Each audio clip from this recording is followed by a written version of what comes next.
and welcome back to my channel. So today I'm going to be talking about networking. Now if you know me, you know that networking has not been my strong suit. Like I'm really quick to just take out my phone and look at it and just go about my day. Like if I'm in a situation where I'm at an event or a birthday dinner or whatever the case may be, it's not natural for me to just go up to talk to somebody. Like I like my little bubble. And I'm not like a super, let me scratch my nose. I'm not like a super introvert, but I'm on like the lowest form of extrovertedness, if that makes any sense. Like when I'm in front of a camera like this, wham bam boom, I could just be so wah wah ham. And when it's just like a setting like that with just mad people, it's just like, nah fam, like I'm good. Like I'm really good. But because of the field that I work in and the career that I have, I do have to network, and it's a major part of it. So I'm going to give you guys some things that I've learned, and hopefully it'll help you in whatever journey or whatever career or field you're in. So let's get into it. Alright, so let's create a scenario here. Let's say that it is a coworker's birthday dinner or a birthday brunch. Let's make it festive. A coworker's birthday brunch who you're like cool with, but you're not like we here with it, and like your friends know my friends kind of friends. We're cool on this level, but you invited me out for your birthday, so yeah, I'm gonna come through, but I don't know none of your friends. So I don't know how this is gonna go. Let's say you walk in, room full of people, you only know the coworker and it's their birthday. So it's not like you can just talk to them the whole night. You have to kind of talk to the people who's sitting kind of like next to you. So one conversation starter that I've used many times is a compliment. Like if their hair is super curly, or if they have nice shoes, or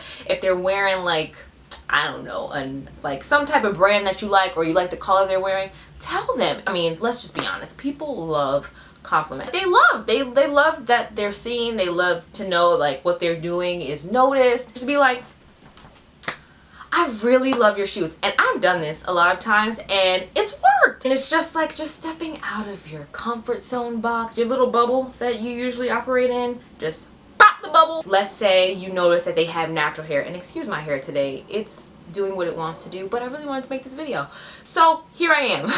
Let's say you meet somebody who has a similar hair texture to you, or you notice that they're natural. Now that is another one. That is another major like eye catcher for me. Like if somebody has natural hair, boom, that's the way in. That's the way to talk to them. Or if you notice like they have super fly sneakers. Now of course I'm saying all of these because these are things that I love and I'm obsessed with. Like y'all know I'm a sneakerhead. Y'all know I love natural hair. Like it's just a given. So let's say they have dual sneakers, you'd be like, yo, like those are dope, like when did you get them? And that's just some of the stuff. So if I see somebody with natural hair, I'm gonna be like, sis, how long you been natural? And it'll open the floor for her to talk about her natural journey, and then I can like kind of chime in with my natural hair journey, and then boom, like we friends. Now since like I get my nails done, like I can compliment like, oh sis, like I love that nail color, like what color is that? Like you get the picture. Or if it's like a birthday dinner, like I said, or a birthday brunch, you can always ask the person, you know, well, how do you know such and such? Oh, how do you know them? How do you know Susan? How do you know Rebecca? How do you know Boom Quisha? I don't know. I have a plethora of coworkers with different names of different ethnicities. Let's change scenes. So like let's say I'm in a room that's full of actors, or I'm in a room full of people who are influencers and stuff. I ask them, I'm like, so what's the dopest gig that you've done so far? And then they sit there, they think about it, and then they start to talk about it, and then I listen to what they're saying, not to respond, but to listen, to see if there's like anything that I can take from what she's saying to kind of form another question. Not like I'm an interviewer as I'm interviewing the person, but it's just kind of like engaging in the conversation. And one thing that I learned about people is that they remember conversations that you have. Like, and I know for a fact that like people really remember genuine conversations. Like they remember, and then they remember you from that conversation, and they remember the different people that you guys are connected. Like it's just like a tree. Like once there's one connection, there's like another branch. It's like, oh, you know that person? Oh, another person over there. Oh, you went there too? Oh my gosh. And it's just kind of like this whole epiphany. Sometimes I feel like connections and like networking almost is a form of creating mini epiphanies for you to remember that person. Like, those mini epiphanies create the connection to the other person that you're having a conversation with. And you build friendships and relationships, X, Y, and Z. Another tip that I have, I actually learned it from Jeannie Mai. She was talking about it on the show The Real, which you guys know that I'm completely obsessed with if you follow me on Instagram. I recently, and this is total side note, I recently like put my face, I photoshopped my face as one of the guest co-hosts. It was absolutely hilarious. All my friends were like cracking up, but they were just like, girl, like you look like you belong there, you look so good, or whatever. So if y'all watching, bring me on the show. Anyway, this is my moment. Anyway, yeah, I learned it from Jeannie Mai. She was saying, like, if you're in a situation where you're surrounded by people that you don't know, and you're just not that outgoing and it just doesn't come natural to you to generate or create conversations, just ask the person, you know, who's next to you, like, where would you want to be right now if you weren't here? Like, where would you be tonight if you weren't here? And when she said that, I was like, yo, that's a game changer. And that's one that I still have to try. But she said it worked for her. Like, she created this whole conversation and it lasted like a majority of the time the event was, and it created a connection, and it was just super cool because it, once again, it causes the person on the other end of the conversation to think, and then it can generate some type of bond between you guys because you might have something similar, or you might figure out you know somebody the same, or you might like the same thing. In terms of networking and making connections, there's always like a connecting point. I don't know if you guys have ever heard of the 6 degrees of separation. I don't know it verbatim or like the exact thing, but basically there's usually, I think, 6 degrees of separation between you and another person. There's bound to be something in common with the other person.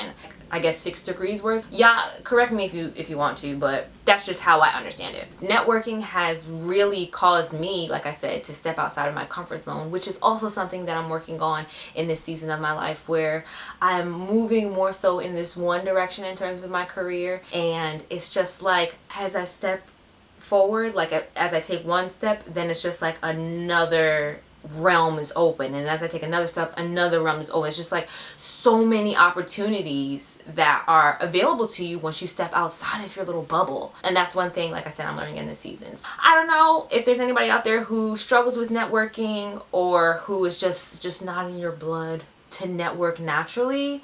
Guys, I'm here with you, you know, but I'm also learning in the struggle, and networking, it's just so beneficial. Even on some sets that I've been on, and I'm trying to meet the other actors on the set, we've had conversations, and now we're like friends. Like, we've gone out, like we've gone to like different open mics, we've gone to eat. Like, it's just been cool, and I've developed friendships with these people. But yeah, this is just stuff that I've learned from experiences that I've had, and from Jeannie Mai, and from, you know, just life in general, and from people who are, this is another tip, if you have friends who are like mine, who love to talk to people and get energy from talking to people, ask them what type of questions do they ask people. Like, how do they start off conversations, because some of us just don't know. We really don't know on these streets. Yeah, guys, so that's really, I guess, all of the tips that I have so far. I mean, I can always do a part 2 when I find out more to let you guys in, but I think it's really cool that I can be open and vulnerable with you guys as I'm on this networking journey, and like we can kind of learn together. So with that being said, if you have any networking tips or any conversation starters that you could put in the comments below, please feel free, because a sister needs to know, because I'm still a work in progress. Okay? But yeah, guys, thanks for stopping by my channel. I hope this video was super helpful for you, and I'll see you in the next one. Bye.